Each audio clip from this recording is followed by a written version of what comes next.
Hello student, welcome to excellent education. आज हम इस वीडियो के अंदर स्टैंडर्ड 10 का जो चैप्टर है साइंस का, chapter number 5 periodic classification of element, उसको हम स्टार्ट करेंगे।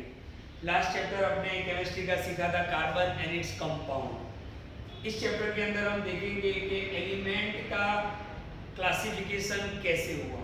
तो सबसे पहले हम इस वीडियो के अंदर बात करेंगे इस चैप्टर के इंट्रोडक्शन की।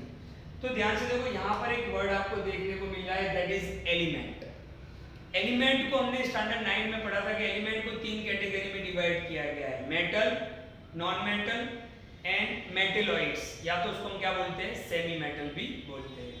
तो हमारे आसपास जितने भी मैटर है, देखो मैटर भी हमने स्टैंडर्ड 9 में पढ़ा था कि मैटर क्या है, anything that has mass and occupies space. अब मेरे हाथ में ये मार्कर पेन देख रहे हो, ये भी एक मैटर है, ओके, क्योंकि इसके अंदर देखो मास भी है और इसको मैं कहीं पे भी रखूंगा तो वो स्पेस ऑक्यूपाई करेगा। तो हमारे आसपास जो भी मैटर है, ओके, उसके अंदर देखो matter around us is present in the form of element. Matter element में हो सकता है। एलिमेंट का मतलब क्या होगा, जिसमें एक ही टाइप के एटम होंगे। एलिमेंट का मतलब क्या होता है, एक ही टाइप के एटम होंगे। तो हमारे आसपास जितने भी मैटर है वो कौन कौन से फॉर्म में हो सकते हैं, तो एलिमेंट के फॉर्म में हो सकते हैं, कंपाउंड के फॉर्म में हो सकते हैं और मिक्सचर के फॉर्म में हो सकते हैं। ये तीनों चीजें हम स्टैंडर्ड 9 में पढ़ के आए, राइट।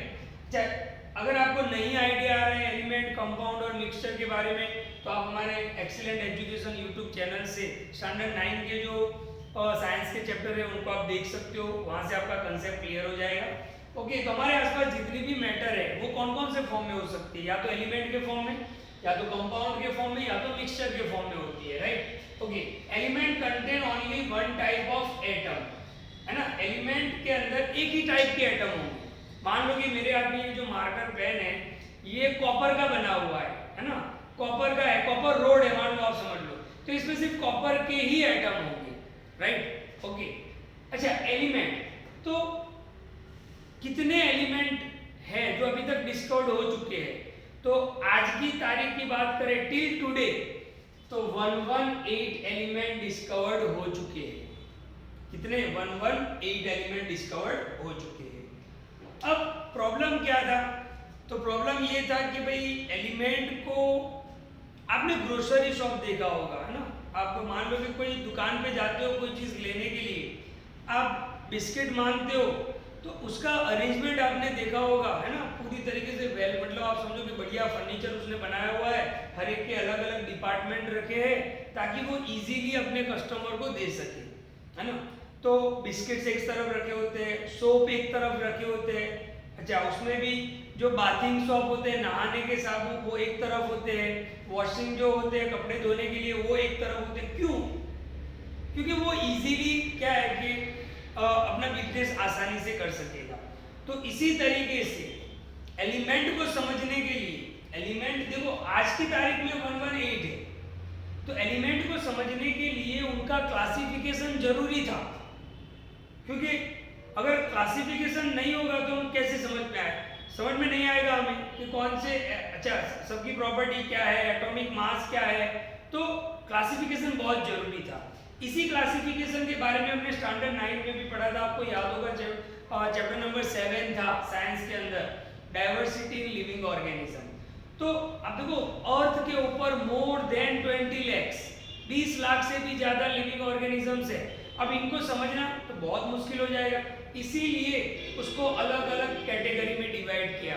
आपको याद होगा कि 5 अलग अलग किंगडम में उसको डिवाइड किया गया था, मोनेरा, प्रोटिस्टा, एनिमेलिया, प्लांटेश, है ना, ये सब था। तो ये क्लासिफिकेशन क्यों किया गया, ताकि लिविंग ऑर्गेनिजम्स को अच्छे से लिविंग ऑर्गेनिजम्स को अच्छे से समझना है तो आप देख सकते हो क्लासिफिकेशन के, भाई मोनेरा में किस टाइप के है, भाई एनिमेलिया में किस टाइप के है।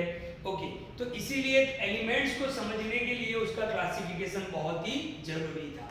ओके, तो जैसे जैसे एलिमेंट डिस्कवर्ड होते गए, साइंटिस्ट भी अपने काम में लग गए, है ना। यहाँ पे लिखा है देखो, as element discovered scientist gathered more and more information about properties of element. Scientist भी उनके पीछे लग गए कि भाई हर एक एलिमेंट की प्रॉपर्टी क्या है चेक करने लगे।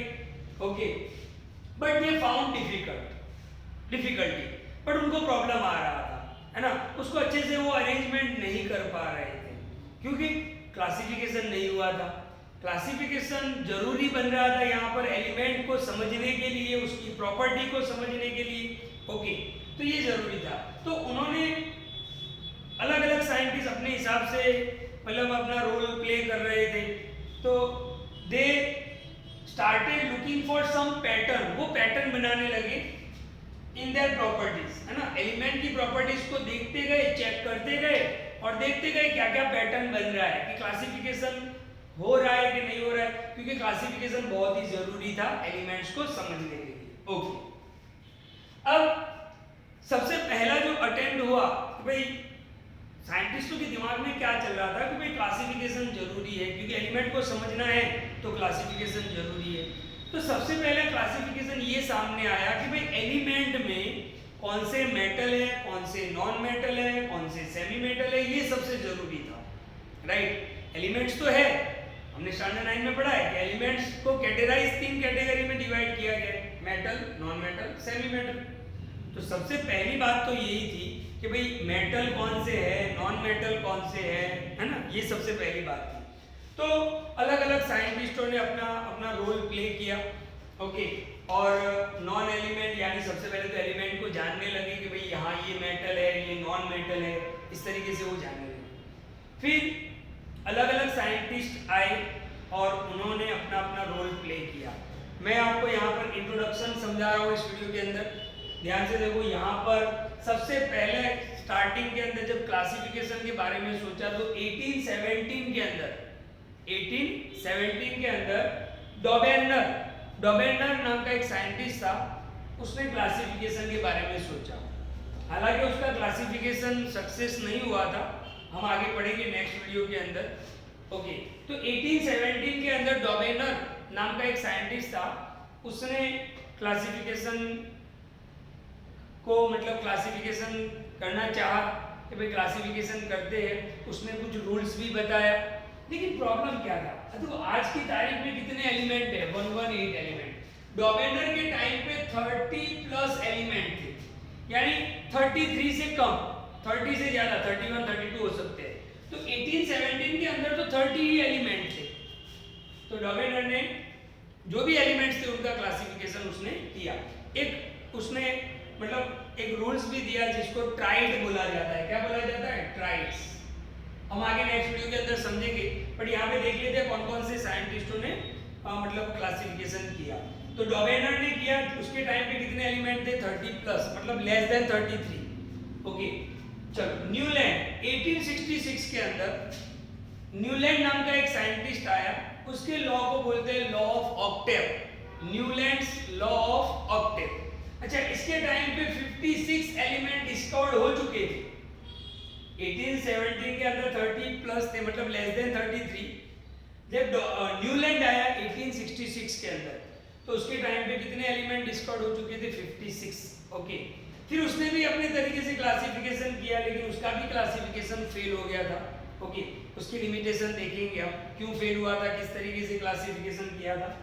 फिर 1869 के अंदर मेंडेलीव, है ना, रशियन साइंटिस्ट आई और बहुत ही जीनियस था।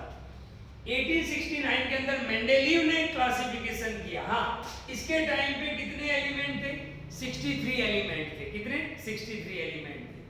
और फाइनली 1930 के अंदर, हाँ, इसका जो मेंडेलीव का जो पीरियोडिक टेबल था, मेंडेलीव का जो क्लासिफिकेशन था, वो बहुत ही, आप समझोगे, बहुत ही आज का जो मॉडर्न टेबल बना है वो बहुत सारी चीजें मेंडेलीव के पीरियोडिक टेबल से ली गई है। ओके, क्लासिफिकेशन से लिया गया है।